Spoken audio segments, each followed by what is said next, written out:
با سلام، من سعید جمشیدی هستم. دوره آموزش فتوشاپ CS6 یا همون CS6 رو در خدمت شما هستیم. ایمیل بنده jamshidi.computer@gmail.com هستش. قبل از شروع نرم افزار یک سری توضیحات در رابطه با محیط‌های گرافیکی رو من به شما ارائه خواهم کرد. اول اینکه جایگاه نرم افزار فتوشاپ کجا هستش و بین نرم افزارهای دیگه چطور میتونیم ما انتخاب کنیم یک نرم افزار گرافیکی رو. اولا باید بدونیم که نرم افزار فتوشاپ نرم افزاری است که محیط اون اصطلاحاً بیت مپ نام داره.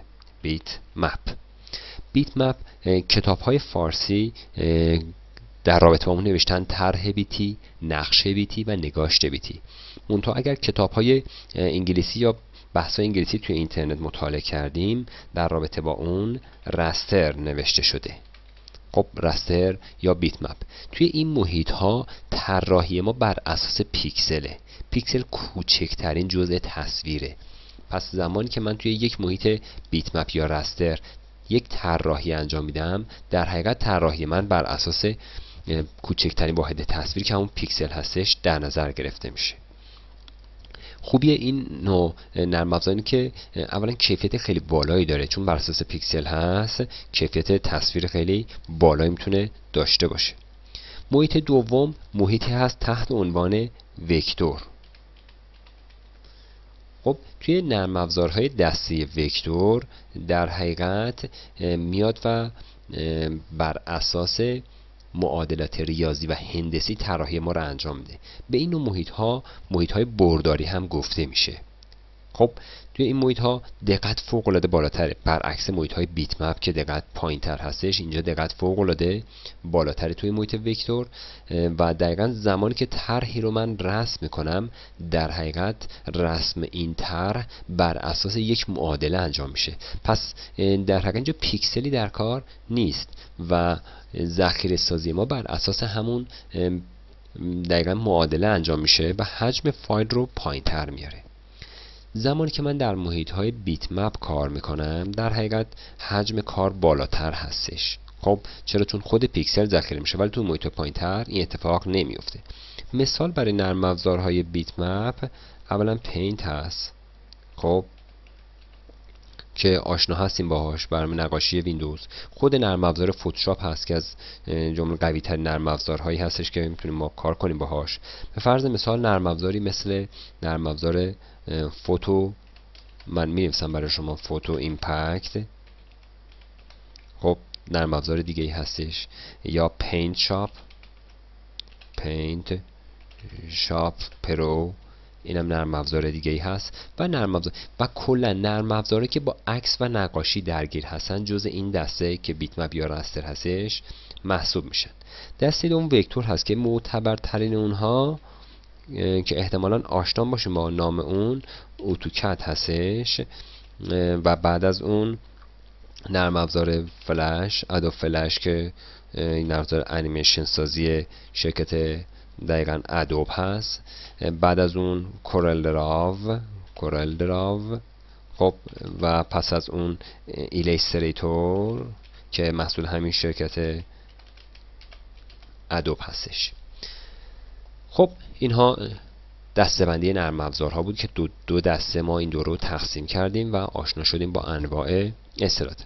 حالا نرم افزار فتوشاپ جزء دسته بیت مپ حساب میشه و محصول شرکت ادوب هست. یعنی من دقیقاً به این سبک باید اون رو به شما نمایش بدم. ادوب فتوشاپ CS6.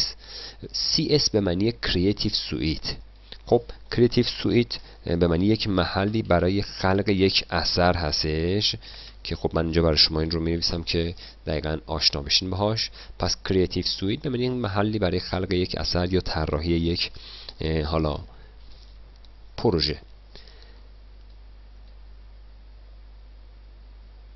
پس از اینکه من نرم افزار رو نصب کردم و حتما اون کرک اون رو باید وارد کنم، چون نرم افزار اگر وارد نشه، کرک اون در حقیقت رمز اون وارد نشه، 30 روز یا 21 روز بیشتر من کار نخواهد داد و بعد از اون نرم افزار مشکل ساز میشه و امکان نصب مجددش هم وجود نخواهد داشت.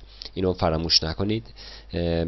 فتوشاپ نسخه که CS6 هست دقیقا نسخه 13 محسوب میشه. 13 همین نسخه از فتوشاپ هست که توی بازار ارائه شده توسط شرکت ادوب. یک شرکت آمریکایی هست که قدرت بسیار زیادی توی زمینه نرم افزارهای مختلف هست، محصولات خیلی زیاد داره. من یک سری محصولات این شرکت رو برای شما اینجا میام و یادداشت میکنم که ببینید. دقیقاً اولین که همون فتوشاپ هست که بسیار قوی هستش، نرم افزار ایلاستریتور هم که اینجا من برای شما گفتم، حتی امتیاز فلش هم خریداری شد. نرم افزاری مثل پریمیر هستش که نرم افزار بسیار قدرتمند تو میکس فیلم. باز در همون راستا افتر افکت هست.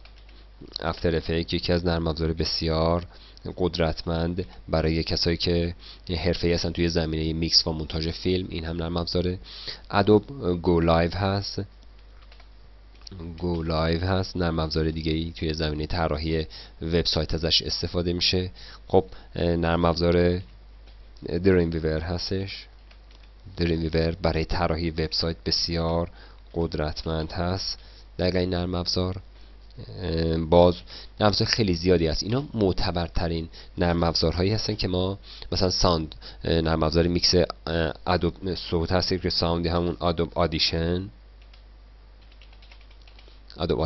که این هم نرم افزار بسیار قدرتمند تو زمینه صوت هست. همینطور که تو زمینه‌های مختلف این شرکت نرم افزار ارائه کرده و در حقیقت قدرت بسیار زیادی هم توی این زمینه داره که شما میتونید بیشتر با این نرم افزار آشنا بشین. سایتش هم همون adobe.com هست، میتونید وارد بشید و محصولات کاملش رو ببینید.